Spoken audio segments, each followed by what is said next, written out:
My heart is where the Hebrew home is. For where the heart is, that's where you find the Hebrew home. Hebrew home, Hebrew home. Good morning, Hebrew home.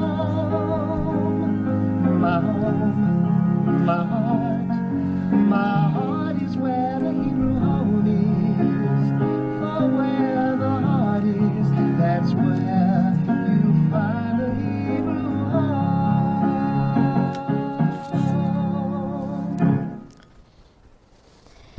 Good morning, everyone. I am your host, Olivia Cohen, coming in live from the Dörfner Judaica Museum, and I'm joined here today by our very own Larry Applewhite. Hi. And this is Good Morning Hebrew Home. Today is Thursday, December 31st. The time is 10:30 a.m. and it is New Year's Eve, and that's why we have Larry joining us today. So thank you so much for joining us. Thank you for inviting me, Olivia. Happy to be here. Happy New Year. We have a great show planned for you today, but first, let's get into the weather. Let's take a look at the weather in our neck of the woods. For today, it will be cloudy with an occasional rain, mainly in the morning, high 49 degrees. So not the best, but I can't say, Lair, that I expected it to be great weather for 2020, the last day at least. Yeah, we would hope that there'd be a lot of snow and everything. Yeah, it is beautiful to have snow on New Year's Eve, right? Yeah, it is. Let's move to this day in history. A few things. This one I thought you would find interesting, Lair. 1879, Gilbert and Sullivan's comic opera Pirates of Penzance premieres in New York City in 1914. Agatha That's Miller, perfect. Yeah, yeah. later best-selling detective author, marries aviator Archibald Christie. In 1897, Brooklyn's last day as a city. It incorporates into New York City. That's January 1st of 1898. Isn't that interesting? It is very interesting. I didn't think that Brooklyn was separate. And I also didn't know that about Pirates of Penzance. It's that many years old. Yeah, it's a wonderful show. And in fact, it was performed many, many times in Central Park with a lot of different performers and singers in the early 1980s. Linda Ronstadt and Rex Smith. And Andy Gibb, a lot of these great performers from the early 1980s performed in Pirates of Penzance. It was a very hot ticket. That's wonderful. At the time, yeah. My favorite line of Pretty Woman, and I don't know if you know this, is when they asked Julia Roberts at the, after she sees the opera, this woman asks her, "How did you like it?" And she said, "I loved it so much I almost peed my pants." And then she looks at Richard Gere and she says, "What did she say?" And he said she loved it more than Pirates of Penzance. So that's very funny. I always think of that. We're going to move forward into 1904, which was the first New Year's Eve celebration held in Times Square. I don't know if you knew this, Larry, but it was then called Long Acre Square. No, I didn't know that. This was in New York City. And then in 1907, it was the first time that a ball drops at Times Square to signal the new year. Have you ever been to a Times Square New Year's Eve? Yes, I have, yeah. And I was there when they didn't have it, boxed in, with all the police. And like the barricades and everything. Uh-huh. It just, people would just show up. And there was no order. It was all very chaotic. Oh, wow. But that was kind of the pleasure and the joy of it, is that just hundreds and thousands of people would just congregate. I love Now, of course, now it's unthinkable to do something like that. Did you have to get there very, very early and wait all day? Yes. And really? Yeah, some people waited there overnight, pitching tents and everything. Wow, that is something I've always wanted to hear somebody had that experience, and now I have. It's so cool. I wonder if any of our residents watching have had that experience of going to Times Square. Yeah, I'm sure they have. Guys should give us a call, leave us a message. Let's move forward to 1935. Charles Darrow patents the board game Monopoly, and it goes on to be the first millionaire. He goes on to be the first millionaire game designer. So, are you a Monopoly fan? Yeah, when I played with my brothers, the game, we didn't talk to each other sometimes for a day or two It's after very that. serious. It gets very, very serious sometimes, right? He ends up throwing the cards at each other. Yeah, especially when they have the real estate that you want. It's very important. Right. 1943, New York City's Times Square greets Frank Sinatra at the Paramount Theater. So that was interesting. 1946, U.S. President Harry Truman officially proclaims the end of World War II. This was actually, I was watching this the other day. Do you want to read this one for us, Lair? Yeah, sure. In 1962, The Match Game debuts on NBC with host Gene Rayburn. I love that show. It's a fun show, yeah. It's so, also, there were so many things that I was like, this was allowed on TV with this show. It was so funny. It was very, very quick with what they were saying. So here are some of our national wacky things that are happening today. It's National Champagne Day. No surprise. It's National No Interruptions Day. That's hard. Everybody's interrupted at some point doing something, right? Exactly. Last work day of the year day. Make up your mind day, New Year's Eve. And it's also the Universal Hour of Peace. So from 11:30 p.m. on December 31st to 12:30 a.m. on January 1st each year, the Universal Hour of Peace hopes to take a step toward a war-free world. The day encourages the promotion of peaceful activities during the hour of observance. I didn't know that. So we have some birthdays today. We have Libby R., Norma P., and Dita W. So happy birthday to our residents. And then we have staff birthdays too, Lair. Tina from nursing, Demita Joe from nursing, and Valerie from the museum here. All December 31st birthdays. Our famous birthday for today is John Denver. Are you a fan? Love John Denver's music. Do you play any of his songs here? I do. Which songs? Rocky Mountain High. Oh, yeah. I love that. Yeah. John Denver was born December 31st, 1943 in Roswell, New Mexico. He is known for... He was an American singer and songwriter, and he's best known and remembered for his string of hits from the late 60s and early 70s. His music, which many consider, is a mix of folk and country, which managed to span the globe with multiple top 10 hits around the world. Lair, maybe you could play a few of these, but some of his best known and remembered singles are Take Me Home, Country Roads. Do you know that one? Take me home, country roads, to the place I belong, West Virginia, Mountain Mama, take me home, country roads. I love it. Annie's song. You fill up my senses like a night in the forest. Wonderful. Thank God I'm a country boy. Yeah, it's a good one too. And that was from 1975. So happy birthday to all. So that is all of our birthdays for today. And so we're going to move into our positive news story. But first I want to ask you, Lair, everyone is talking about how it's such a hard year, and it has been a very hard year. But I think something that we always try to do on the show and our department in general is to find those silver linings. Yeah. Were there any silver linings for you here for this year? Very definitely. When I perform on some of the floors here and all the residents congregate, it's such a pleasure as a musician to hear applause. Yeah. You know, you're actually hearing a group of people clapping together. Right.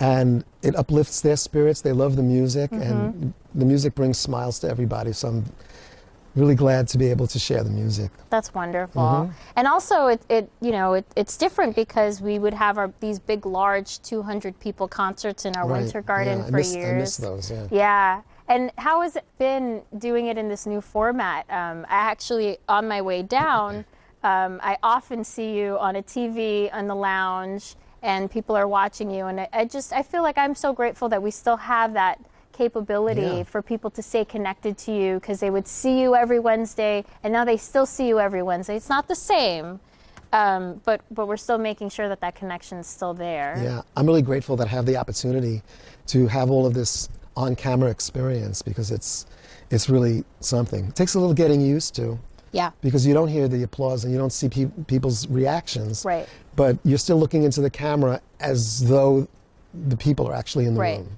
Right. Yeah. We all had to become TV stars really quickly. Definitely true. And you learn a lot, actually, about lighting, and Right. there's shadows behind us now that I just pointed out. But, you know, all of that comes into play, sound and the equipment and everything. So Getting an education. about it. yeah, we got a new education, something we can all add to our resumes, definitely. So speaking of those silver linings, good news in 2020. Yes, it's true. Here are some of the positive things. There's a long list, so bear with me. But we have a nice treat for you after we're over with the list. But here are 100 positive things that happened this year. This is from USA Today. So, well, that was brutal. Believe it or not. 2020 wasn't all bad, though. Halfway through this downer of a year, USA published a list of 100 positive things that had happened so far, despite a raging worldwide pandemic and a country upended by a fight for racial equality, a divisive election, and the loss of some beloved celebrities and people. Sadly, the second half of the year did not provide relief. In fact, COVID-19 cases skyrocketed, forcing Americans to make tough decisions around the holiday gatherings, and the fight for racial equality continued. More celebrities died, and it still does not feel like a moment to see the glass as half full or make lemonade out of lemons, but USA Today tried. And this is not meant to minimize the harsh reality of an incredibly difficult year. Many lost loved ones, many are struggling, many feel sad, scared, frustrated, and broken. But while this year seemed especially hard, there were silver linings. And out of coronavirus came creativity, out of quarantine came bonus time with family, out of activism came changes for the better. One thing we can try to do is remember the good. So maybe this list will help. From small acts of kindness to new albums that got us dancing, here are some of the good things that happened in 2020, which was compiled by USA's Today's Life staff in no particular order. So 2020 was tough, and here we are trying to find the positives. So here we go. We had great new entertainment, and definitely here we had great new entertainment. I know we learned how to be on the TV, how to record things and play them and have them seen at different hours and getting really creative in that way. So that is definitely true for us here. We rediscovered old hobbies. We strived for diversity and so much more. Let's talk about vaccines.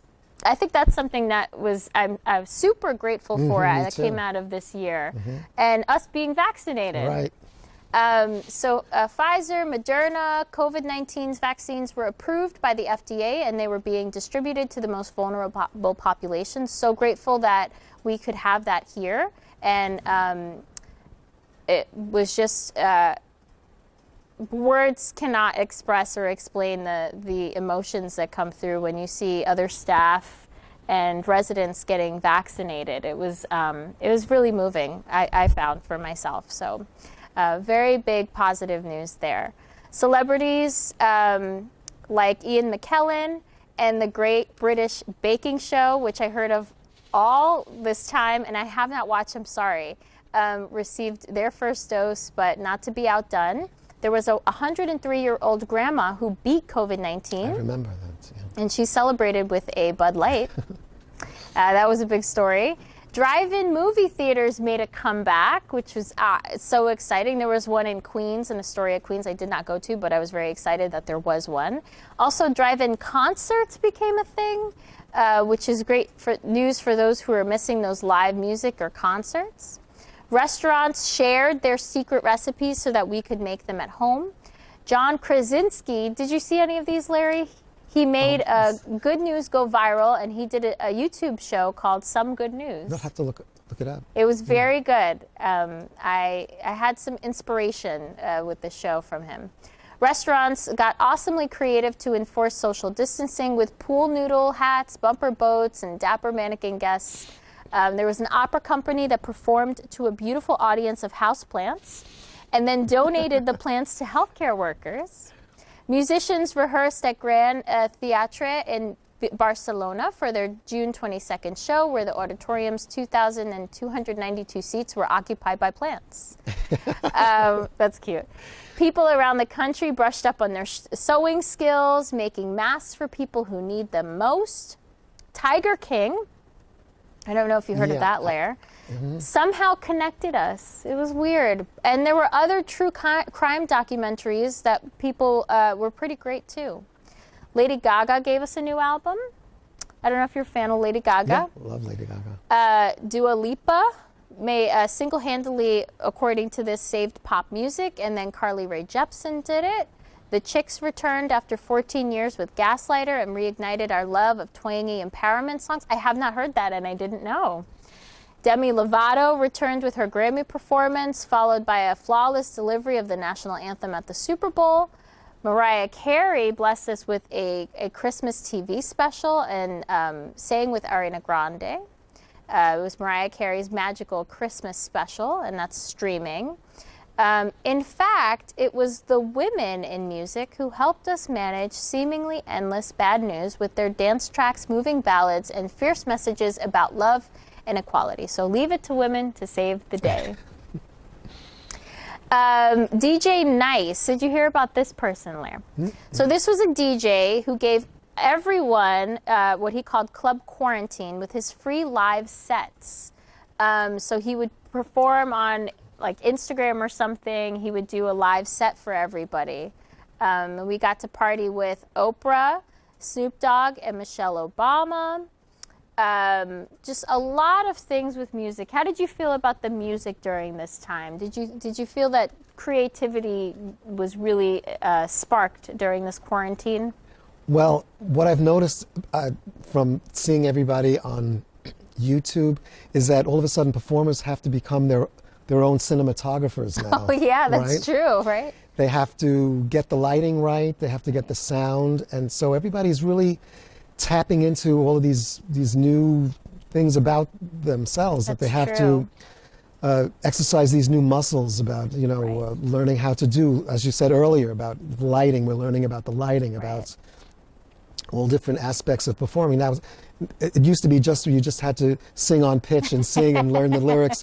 Now, because of the internet, you have to learn how to become so much more. That's right. So people are becoming so creative about the backdrops that they're using in their homes and things. And even talk show hosts, they're all, Ellen DeGeneres, and everybody is filming from home and figuring out how to do things.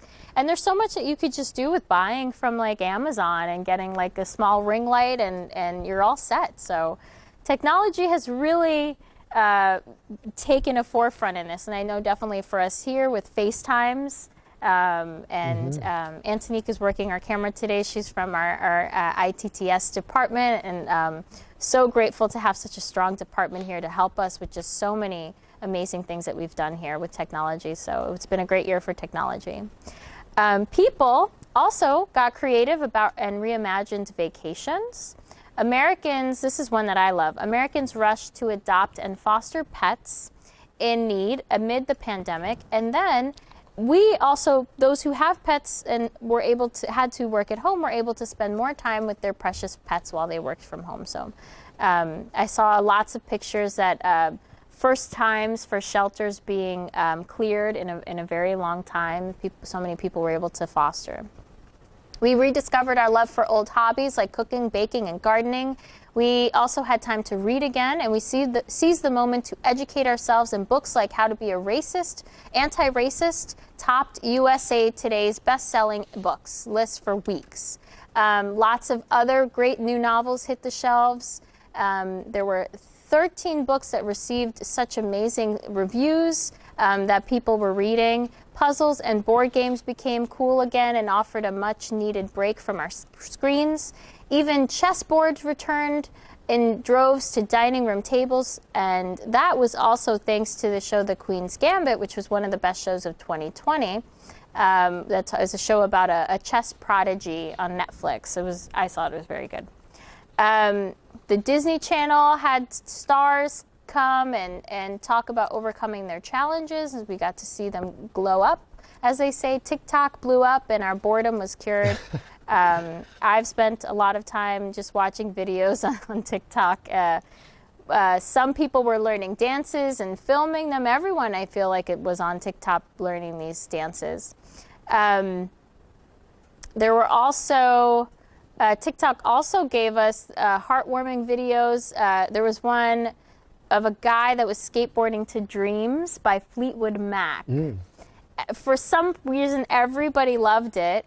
And it even got Stevie Nicks and Mick Fleetwood to join. They did response videos, so that was very cool. Are you a Fleetwood Mac fan? Yeah. Yeah, me too.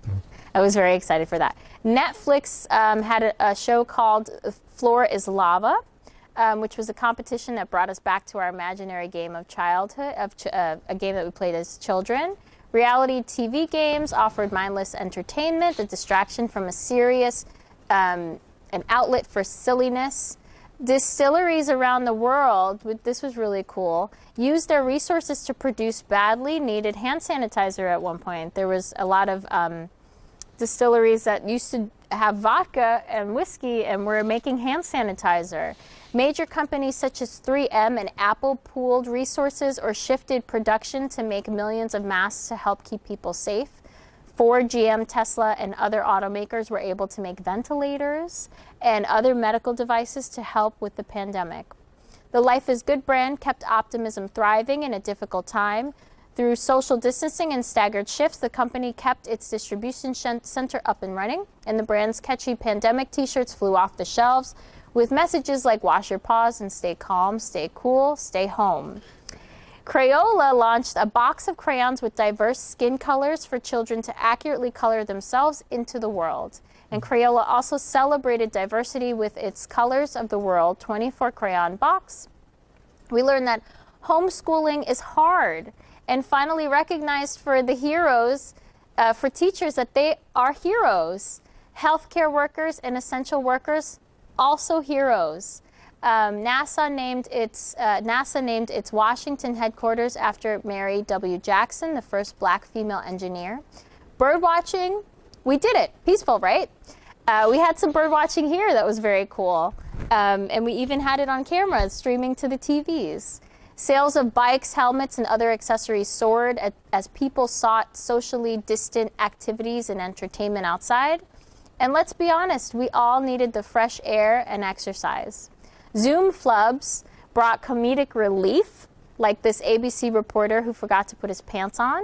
That happened. There were lots of videos of kids running in for reporters into the room while they're doing very serious reporting segments. Banksy resurfaced, so everybody knows who Banksy is. We came up with creative ways to celebrate big milestones like drive-by birthdays and Zoom parties. I know that here we have our drive-in visits where people can drive through and see their loved ones. 12-year-old Keedron Bryant went viral with his powerful song about being a young black man in America. He got a record deal. For the first time, the Best Picture went to an international feature film. It was called Parasite. I did not see it, but it won. Mickey Guyton sang a powerful rendition, or What Are You Gonna Tell Her, at the Academy Awards.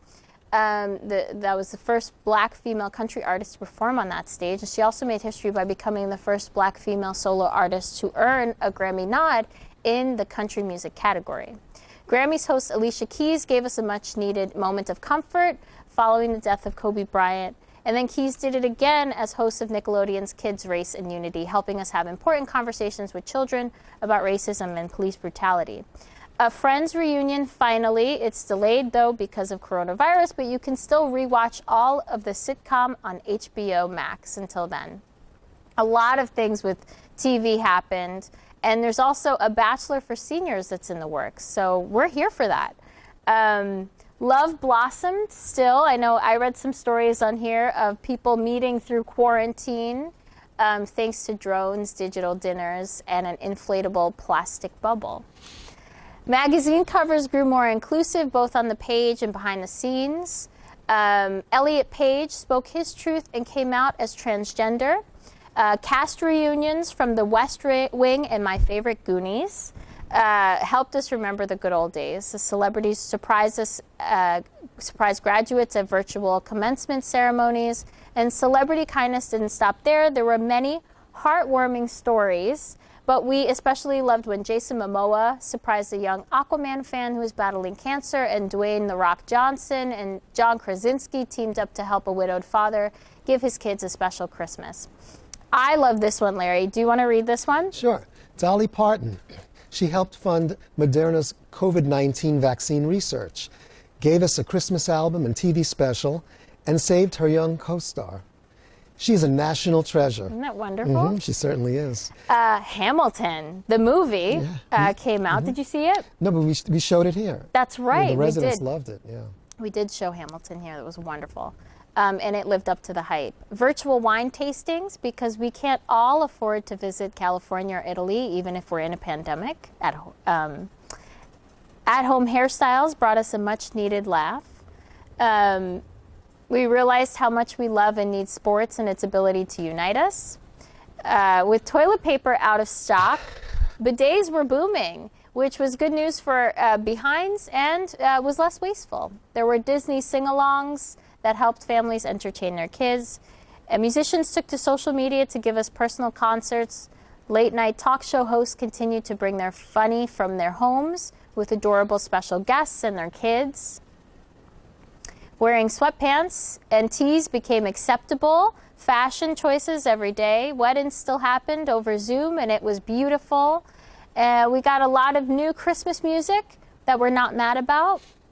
And while coronavirus pushed many museums to close, which was super exciting, we even here have our own museum staff who did art history during the week and even showed us some of the great sites that we could see in different exhibits. Many museums opened up their collections to audiences virtually. Yeah, I went to the Metropolitan Museum of Art. How was it? It was really nice. There's a lot of room, obviously. There's not that many people. Wow. And also the Museum of Natural History. Also. I went there. It was kind of cool also. Wow. It's very sparse, not many people, as I said. But it's nice to see that New York institutions are finally opening again. Yeah. And everything also is being done virtually. So it's still better to see art and all of these things in person, but it's not a bad way to spend your lunch break at the Smithsonian, for example. And you can now also virtually explore national parks, zoos, and even Mars. So you can add that in. With theaters closing, we still got some really good movies in 2020 and ones that told diverse stories. And there are a number of good ones that came out. There was about inclusive musicals and gay teens and several movies about the Black experience. TV made the year bearable. Our TV critic rewatched, as a lot of us watched, old favorites like Buffy the Vampire Slayer, The Office, and again, like I said, the Great British Baking Show. I just started Schitt's Creek, which I heard was very good because it won a lot, so I felt like I needed to watch it. You enjoying it? Yeah. I am, actually. Yeah. It's a very a different kind of humor that I wasn't expecting. So I made it through. I tried to sum up the list as best possible. Thanks for sticking with me during it, but those are some of the things. And then also there were always puppy pictures. So the best news of all is 2020 is over, nearly over. And we are all taking its painful but necessary lessons with us into the new year, practicing gratitude, and hug your friends and family when you can. So all of that together, you know what, Larry? I have to say, because we love to sing, right? And we do love to sing on this show, and that, thinking of all of New Year's, just reminds me of a song. What about you? Yeah, this one comes to mind. Oh, maybe I know it.